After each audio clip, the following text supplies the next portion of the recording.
Mayday, the Handmaid's Tale podcast, is brought to you by Fan Mail, bi-monthly subscription box by Lady Geeks for Lady Geeks. You can find more information about Fan Mail at myfanmail.com. You can also use the promo code Mayday to get 10% off your first box right now. Also brought to you by Mine, a comics collection to benefit Planned Parenthood.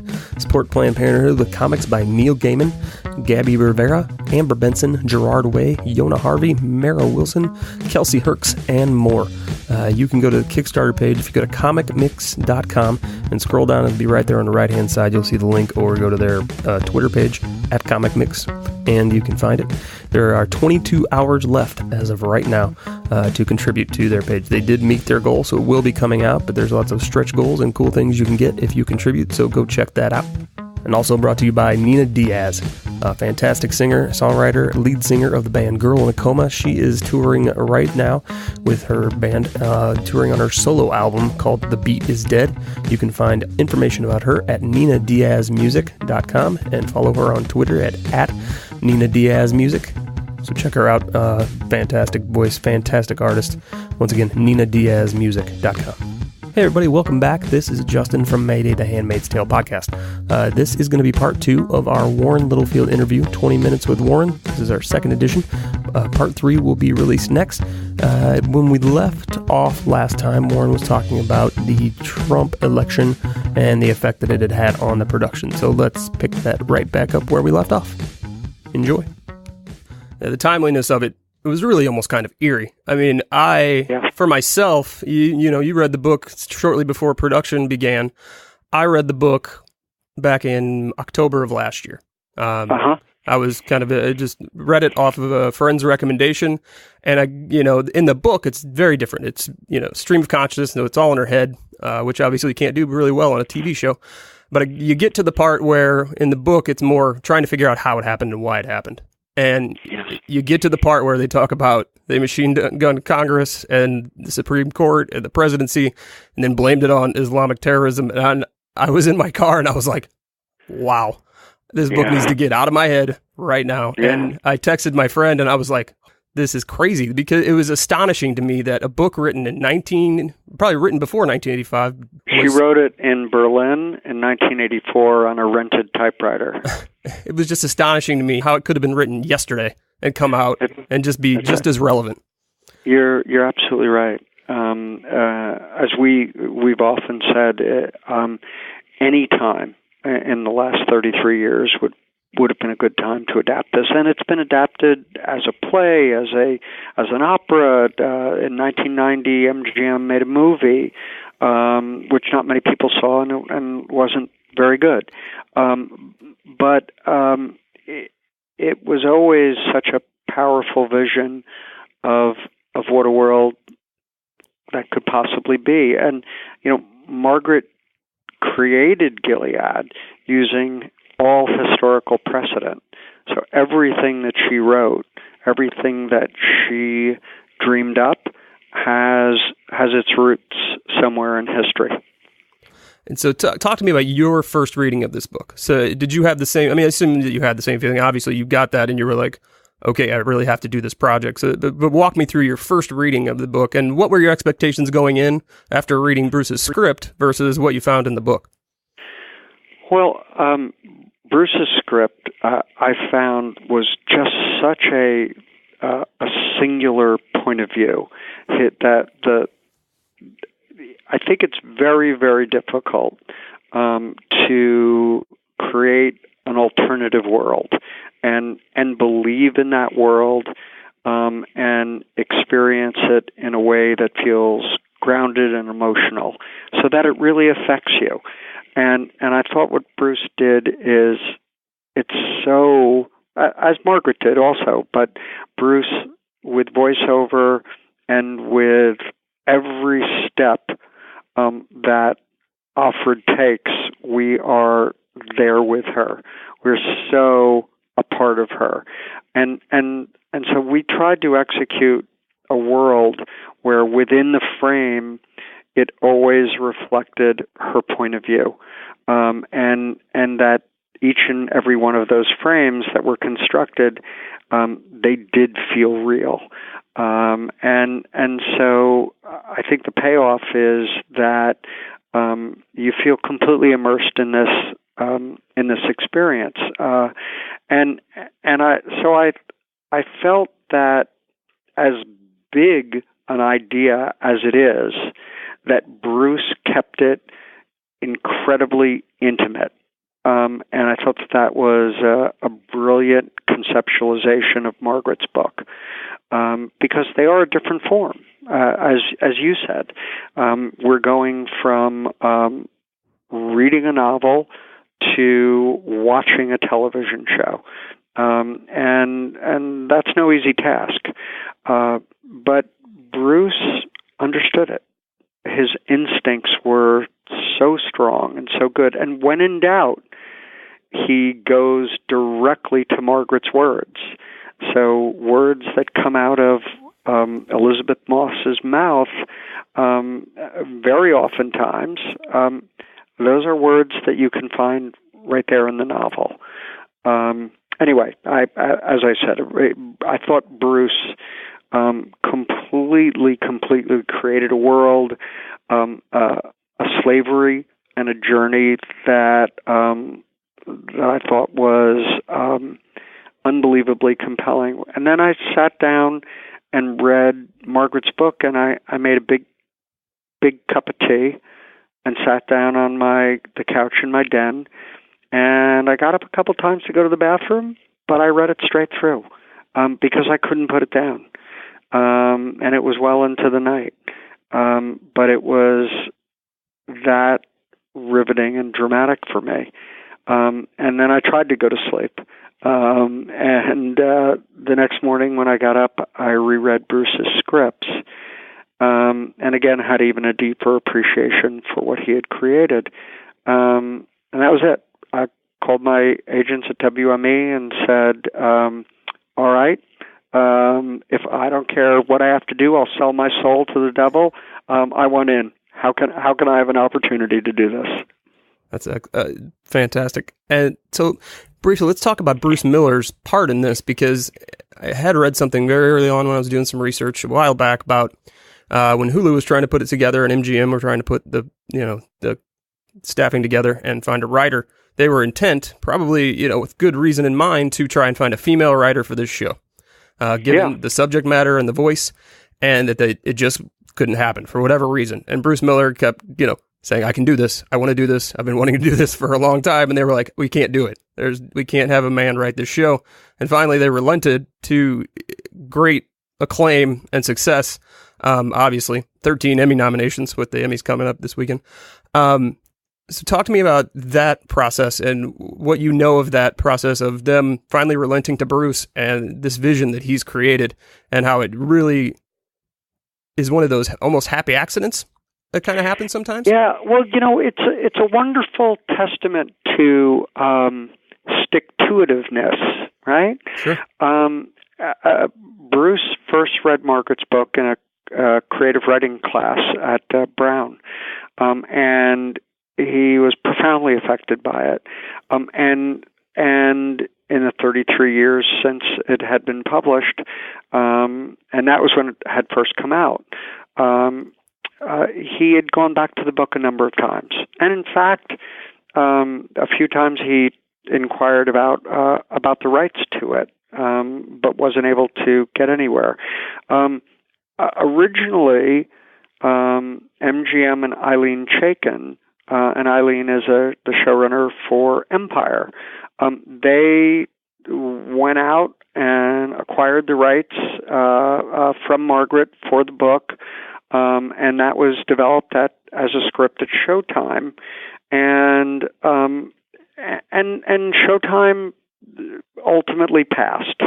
They were intrigued, but they passed, and MGM was looking for a new home, and Hulu said, "Look, with all due respect, we know Eileen is now doing Empire, and we're not sure that Eileen found exactly the voice of this show, and so we would develop it. We would find a new writer, develop it, and we do think that The Handmaid's Tale could be a strong and important piece of development for us at Hulu. And they met with a lot of women. They met with some men. They really did, first and foremost, want a woman. And then Bruce kept knocking on the door saying, just give me a shot, give me a meeting. And they were knocked out. And MGM and Hulu took a name that was not a sexy name in Bruce Miller, and they said, this writer has such a connection to this material, and we really, really embrace his interpretation of it. And so, there might be bigger names out there. We met with them, but we think that Bruce Miller understands what to do with this property. And I think that should be celebrated. That's a bold move. I sat in those chairs where I made those judgments for a long time, and they made the right call, and they gave Bruce the opportunity, and he absolutely delivered. And so it's quite a journey of how did this come to life. As we enter the Emmy weekend, and to have those nominations, for Bruce to get the writing nomination, for the show to be nominated for Best Drama, it's a remarkable, remarkable journey. But it took a lot of people in power to say, we embrace that. We're going to take this risk. We embrace it. And that's a great story. I hear a lot of risks being taken in the show. Did you notice that, as with all your executive experience and President of NBC, did you see more risk taking be taken here than on your average show?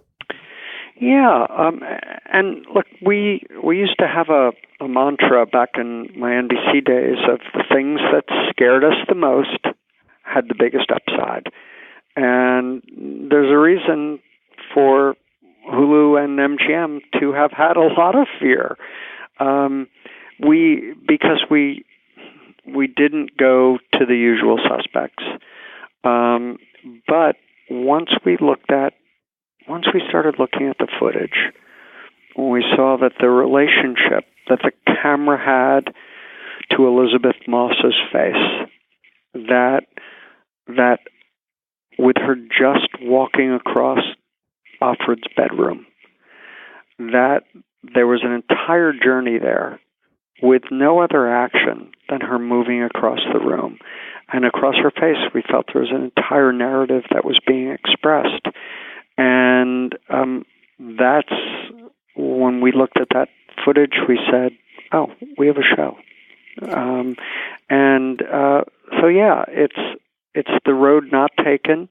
It's about embracing risk. It's about embracing the Reed Moranos and the Bruce Millers of the world, and hopefully, that as we approach Emmy weekend, they continue to reward us as we've already been rewarded for our excellence. The television critics picked us as Program of the Year and Best Drama, and that's a pretty wonderful blessing to go into this, and we'll see. The competition is insane. The quality of great dramatic choices has never been better in television. It's a platinum age. Look, when I was out there with Fargo year one, there was good competition, but not the level of competition that there is today. Where there's over 450 scripted television shows, and a lot of it is so outstanding. But the Emmy means more today than ever before. I think an Emmy win says to audiences, I need to make time in my life for this. This is an Emmy Award-winning show.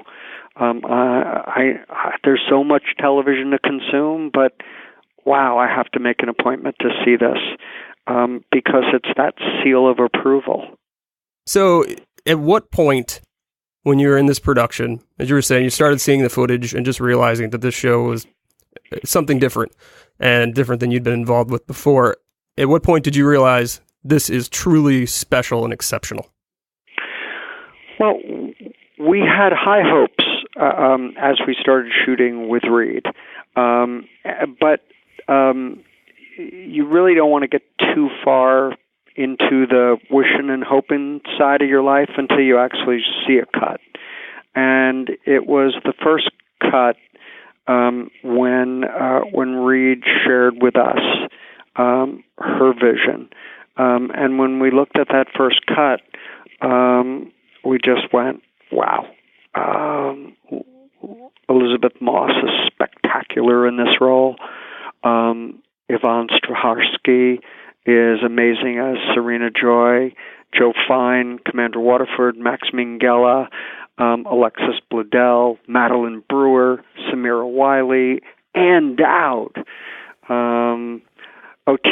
Fagbinelli, and little Jordana Blake. I mean, we felt that on so many levels we had such strength in bringing this to life, and that Reed found it. That Reed found this it's this impressionistic style of shooting that is not so literal and traditional, but the audience is very smart. They're very, very sophisticated now. And so the way that we approach this production, the way it was shot, the way we edited it and present it, it says to the audience, we know you can follow this journey. We know you get it, and come along for this ride. And so a lot of things aren't spelled out; they're felt, and that seems to have worked for us. It seems to have worked for specifically Alexis Bledel, who her turn as Ovglin was, I mean, for the minimal screen time that she had, was absolutely astounding. Like I was not aware of a lot of her dramatic work. I know she did some work in Mad Men. I'd say the vast majority of people know her from her work in Gilmore Girls, obviously. Right. And so seeing this transformation from her in this performance, which for almost an entire episode is done with only facial expressions and her eyes, was just absolutely blew me away. And I think that obviously her winning this Guest Actress Award only solidifies that. And so tell me what it was like when you got that cut and you're watching especially that final scene of episode 3. Oh my God.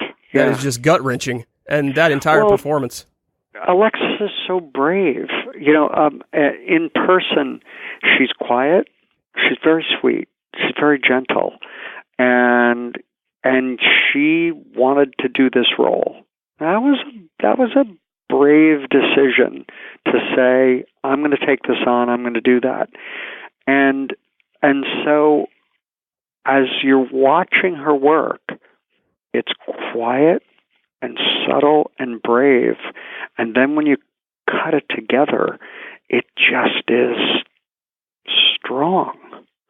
And the camera just finds her and finds all this nuance and subtlety in her face and in her expressions, and you're completely with her, and it's an astonishing performance.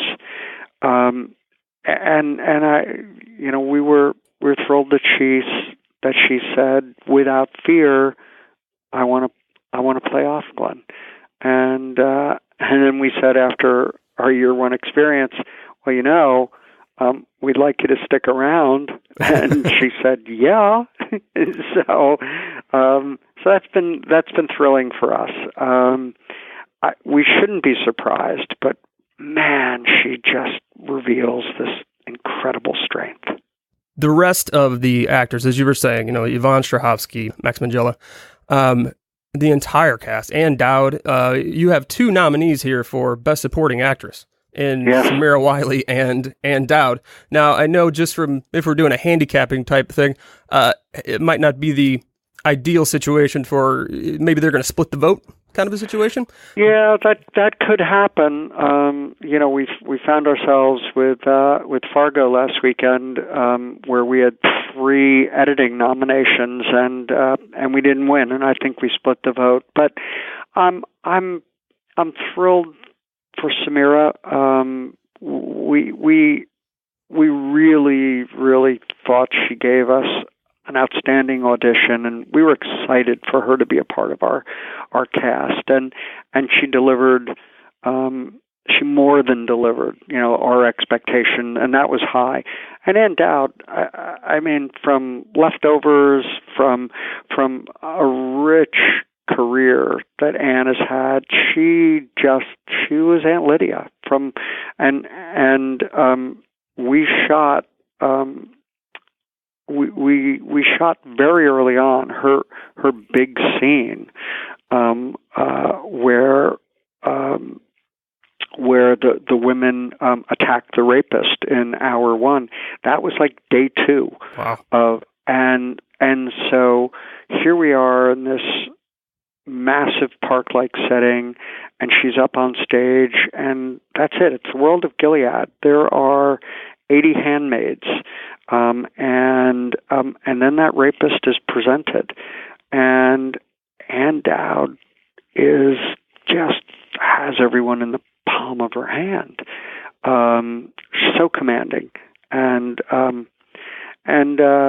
so we would joke and say, we're a little bit afraid of you. And she's like the nicest human being on the planet. I mean, a great day is when you get to spend time with Ann Dowd, the person. But she brings such strength and caring to Aunt Lydia. Aunt Lydia loves her girls, her handmaids.